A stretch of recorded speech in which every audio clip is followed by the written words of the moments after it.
Have you ever wondered what it would be like to take a bold stand for a cause, to take a risk, not for yourself, but for someone else? Is that not the essence of courage?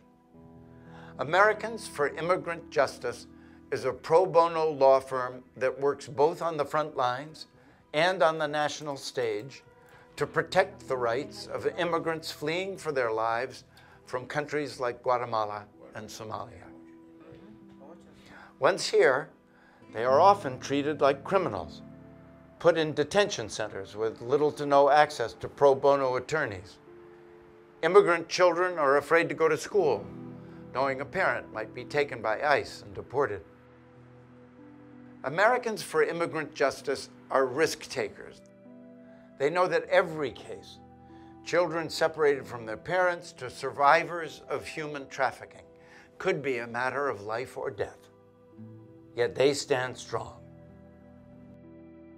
No wall, no registry, no white supremacy, no wall. We're getting bad people out of this country, people that shouldn't be, whether it's drugs or murder. I've been doing this for a very long time, and I never imagined that we'd be seeing the things we'd be seeing today. Oh, we're going to build the wall, don't worry about it. We're building the wall. That we'd be seeing babies torn from their mother's arms. That asylum seekers be turned away en masse. In so many ways, Trump's wall is being built. Every week, every month, we see due process rights being chipped away. Under this president, there's a massive deportation machine. And the only winners really are the private prison industry. When somebody is in detention, they are actively experiencing a trauma. When you are ripped apart from your family and your friends and feel like you are in a position of complete and utter powerlessness, that you don't have the ability to decide when it is that you go to sleep, when it is that you eat, when it is that you're allowed to communicate with other individuals. And then on top of that, you don't know how long you're going to be detained. You don't know if you'll be deported, and if so, when you'll be deported. In the Miami Immigration Court jurisdiction, there are over 10,000 children that are unrepresented. So if a child doesn't have representation, they're expected to present their case on their own to an immigration judge against a government attorney. When is it? Yeah. November 6th. We represent children of all ages, including babies. We have an 11-month-old right now. We have a 3-year-old. And you can imagine those children going in front of a judge on their own. Every time we turn around, there's a new anti-immigrant policy that is impacting our ability to help people stay here legally. She had TPS in 2012, but she never renewed. We have people working here who are truly exceptional. They feel so passionately about the work they do. They don't give up, and I'm certainly not going to give up.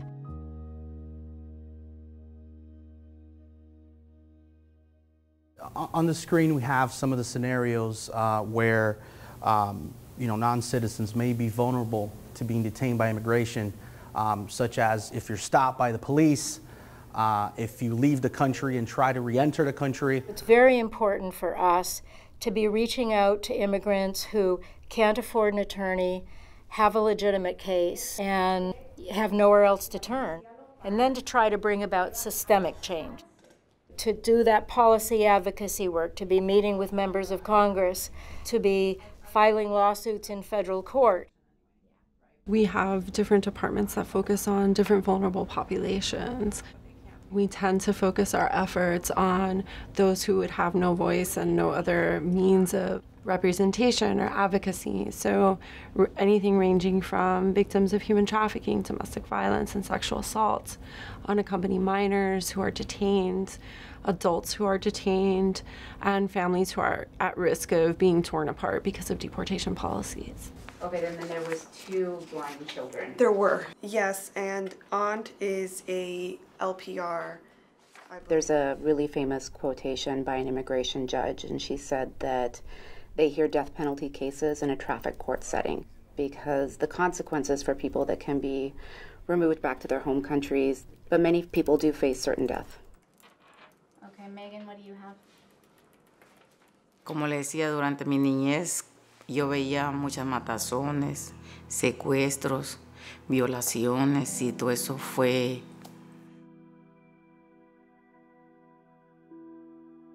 Y todavía yo me pregunto y hablo con mis hijos y les pregunto por qué pasó todo eso. Se perdió un hermano mío, lo secuestraron y anduvimos buscándolo. Como a los 3 meses de que seguimos siempre preguntando, entonces fue cuando llegaron a mi casa. Y fue cuando me hicieron esto, porque mi mamá, ella quería saber de su hijo en dónde estaba. Tenía mucho miedo de que me mataran a mí y a mis hijos. Lo primero fue que pelearon el caso y me dieron el asilo. Me dieron el asilo y ya después pues me preguntaron si tenía hijos. Yo dije sí.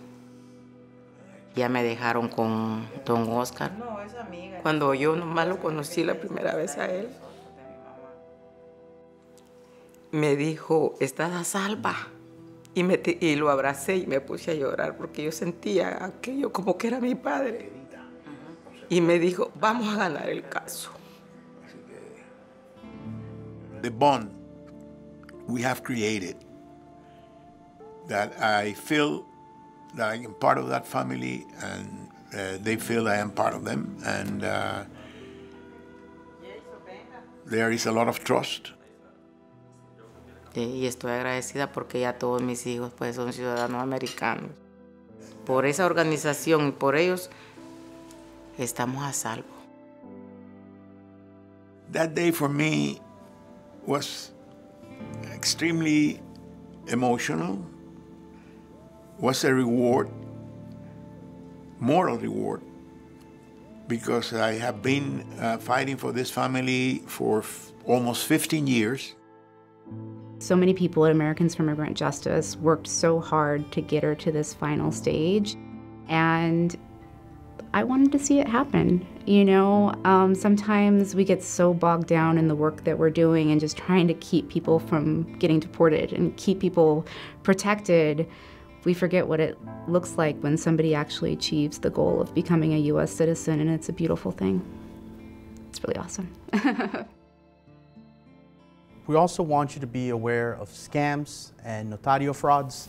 You know, immigration law is very complicated, so we encourage you to meet with an immigration expert. Don't go to notaries, don't go to paralegals, speak to an attorney, okay? We meet with individuals every day that things are so uncertain and their future here is uncertain. There's a lot of fear. We work with people one-on-one to make sure that they understand what their situation is and what options they have, if they have any. Number one, do not run. There's no need to call attention to yourselves. The Family Defense Program started a little over 2 years ago. In the wake of the election, there was a lot of concern about immigrants' rights and changes in policy that we saw coming. We do a lot of Know Your Rights presentations. We also engage in community legal screening clinics that engage volunteers, both students and general volunteers and attorneys, where we get out and we actually assess people's cases. Happy? Okay, this is right. You didn't give me an answer for that. Okay.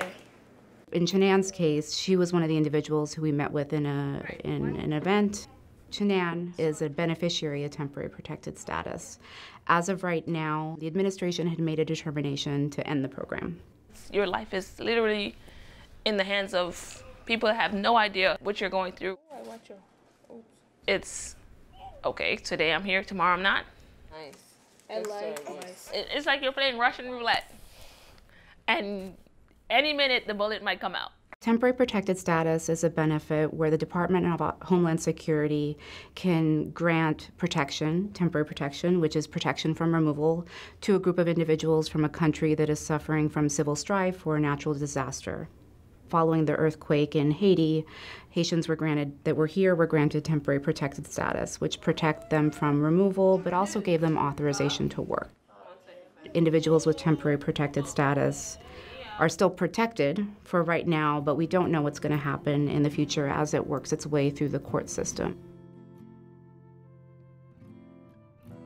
There are times we've been such a good people and we've made progress. So now we're in an era in this country, in my estimation, when the old hatefulness is coming back.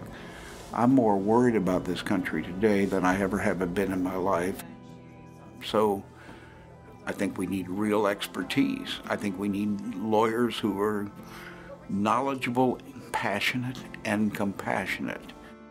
Regarding whether or not somebody was a public charge, which of course is not even a factor when considering bonds. The detention program is we go out to the detention centers here in South Florida area and provide Know Your Rights presentations, free legal consultations, and then we also engage in conditions monitoring. And 9 times out of 10, it really looks like a situation where they're in a jail or prison. There's inadequate medical care. It could be that they, are forced to eat food that is moldy or has bugs or worms in it. Many times at the facility, they call them by the last 3 digits of their alien number. And so what that sounds like is 465 Cuba, over here. That's not what his name is. My client has a name. My client is a person.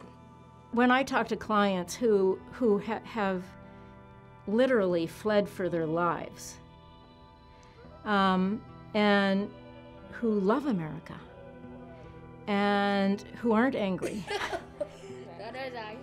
it's such a lesson for me. Me veo aquí sentada y veo a mis hijos. Yo no sé ni cómo lo logré. Se ven tantas cosas a veces en la noticia. Esa pobre gente que está pidiendo piedad, misericordia. Y nada, nada. Quisiera yo que ellos tuvieran también la oportunidad que me dieron a mí. Usted no sabe cómo quisiera yo eso. I decided to join this fight when it was much easier. But our younger staff, our attorneys, our paralegals, and advocates who have consciously made this decision knowing how challenging it is, knowing exactly what they're getting into is a huge inspiration for me. Make sure you're reading them in the same way. We just have to keep fighting. We have no choice. It's about fighting for America. It's fighting for values that have made this country strong. So it's a fight and a struggle to keep America great. I think AI justice needs to be tough. I think it is tough. I deeply hope we come out of this because what we're doing is not the best of America. I think AI justice represents, old-fashioned as this sounds, the best of America.